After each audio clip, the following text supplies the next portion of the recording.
Hey guys, in our English video lesson today, we're going to learn some vocabulary with Russell Brand and Sam Harris. All the words, the definitions, and plenty of example sentences will be in the description. I hope you get a chance to check that out too. Let's get into it. You know, they're not imaginary. I know that what you're saying is true. They're not imaginary, and but they're this also baby bathwater issue.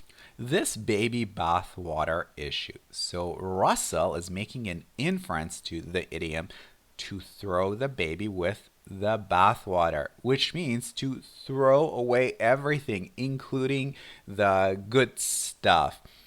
This means you are disregarding all the advantages or all the benefits associated with a situation. I'm interested in the baby, well, and so, you're always on about the bathwater. Yeah.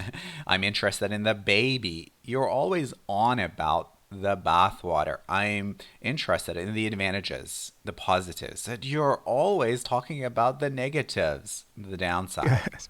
Well, so what you just described about your own spiritual life and ethical life, it is obvious to me that there are universal principles there, that what you just described about the consequences of paying attention to certain things, so meditation, getting off certain substances that are not When you get off a substance, you stop taking it.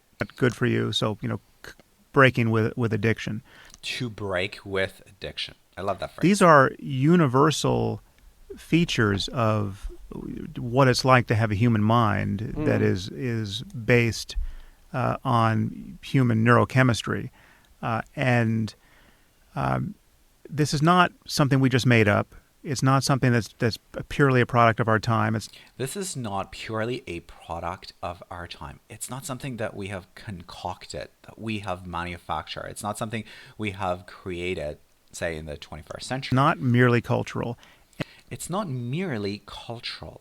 Merely means just. So it's not just cultural. There's more to the story. And that's why sticking girls in bags for their entire lives and not letting them read You should stop saying is that. bad. I think it's derisory.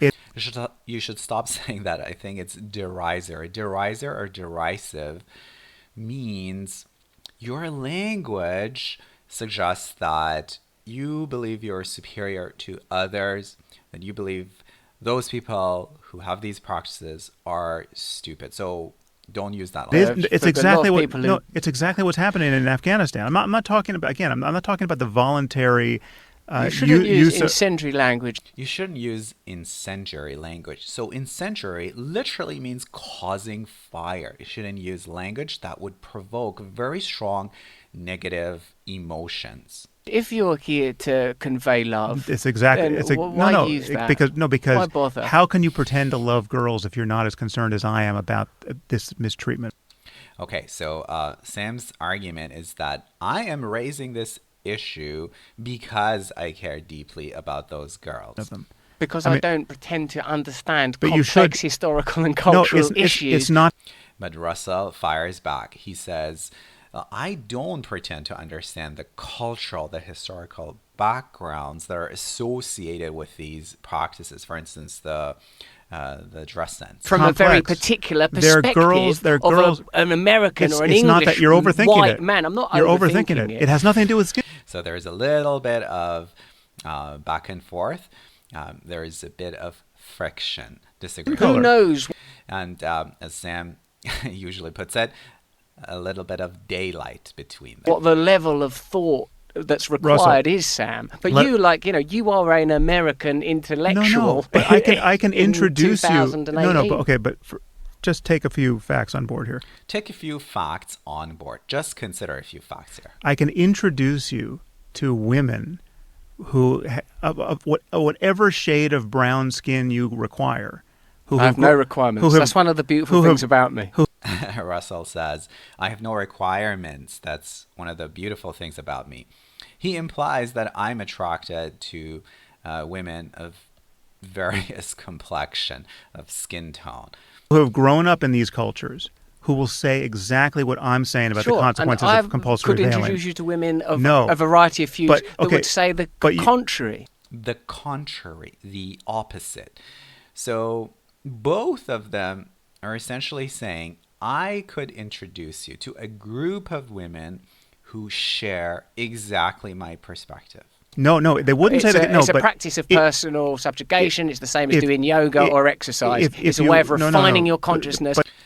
Okay, so a couple of good words. One is subjugation, is control. Usually we use it in a negative sense, but I suppose Russell is using it in a positive sense, to rein your desires in, to control them. So in this context, I believe he means that in a positive way. You're drawing the wrong lesson here. No, I'm not drawing the wrong lesson. I'm back. You're drawing the wrong lesson here. You are coming to the wrong conclusion. To draw a lesson. That's a good word. Anyways, you could check out the full interview, which is on YouTube, and learn more words. I hope you've enjoyed this lesson.